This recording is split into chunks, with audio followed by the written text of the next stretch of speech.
Hello, I'm Sean Persinger, aka Prester John. I'm the author of the 50 Greatest Guitar Books. In this video, I'm going to talk about one of the books that I've written about, show you a variation on one of the lessons in it, and remind you that the 50 Greatest Guitar Books is available on Amazon or directly from me. Links for both of those are in the description below.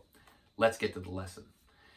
This lesson is based off of one that you will find in More Blues You Can Use by John Ganapes. Ganapes has this great series, the Blues You Can Use, More Blues You Can Use, and Jazz in the Blues. All of these books, highly recommended.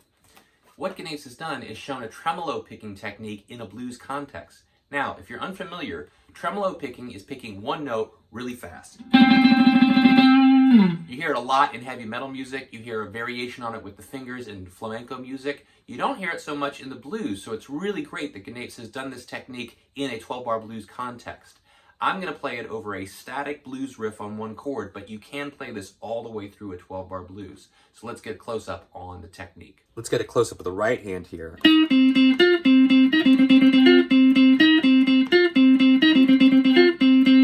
So that is what we're aiming for. Eventually, when you get really fast with tremolo picking, it's going to look like this.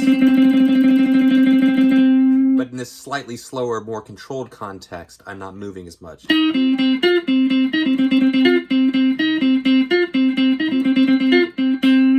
So that's the technique I'm going to use throughout the rest of this lesson. The first thing you need to know is the blues riff. I know a lot of you probably know this, but you'd be surprised how many people don't. Here it is. I'm at the 8th fret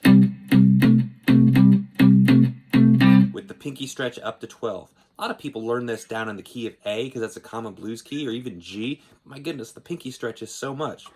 I don't recommend that. Go up to the 10th fret. It's not so much work for the pinky. Then move it down to 9. Eventually, you'll get down to the 3rd or even 1st fret. We're going to start here at the 8th. All right, that's the blues riff. I'm going to play all of these different tremolo picking licks over that static C blues. Here we go with the first one. 3, 4.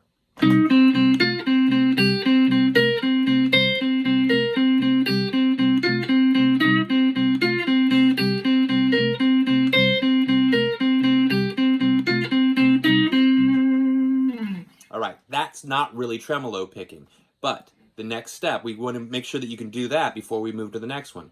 3, 4.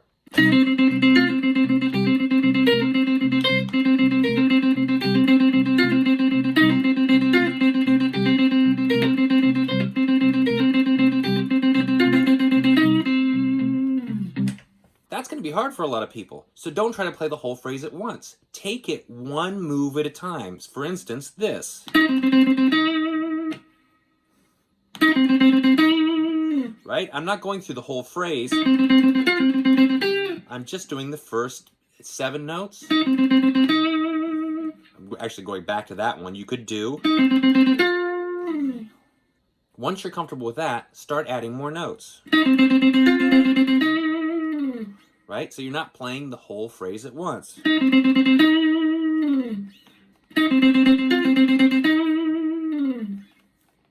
The next thing to try is to do a variation of 8th notes and 16th notes in the triplets.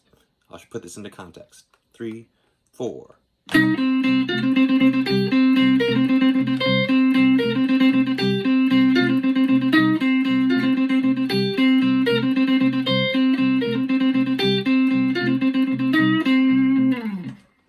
The next thing to do is reverse that. Start with the 16th notes, then go to the 8th notes. In context. 3, 4.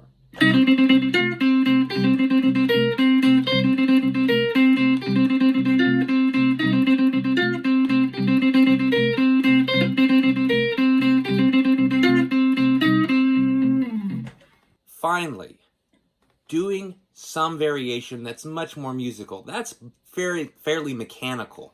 You don't always want to do that, so let me put it in a much more musical context. 3, 4.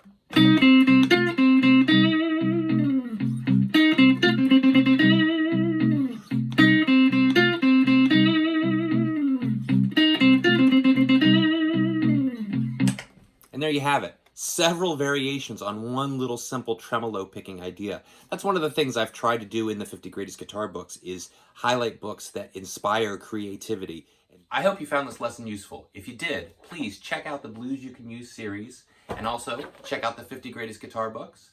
Like this video, share it. If you haven't already, subscribe. Those things go a long way to me being able to make future videos.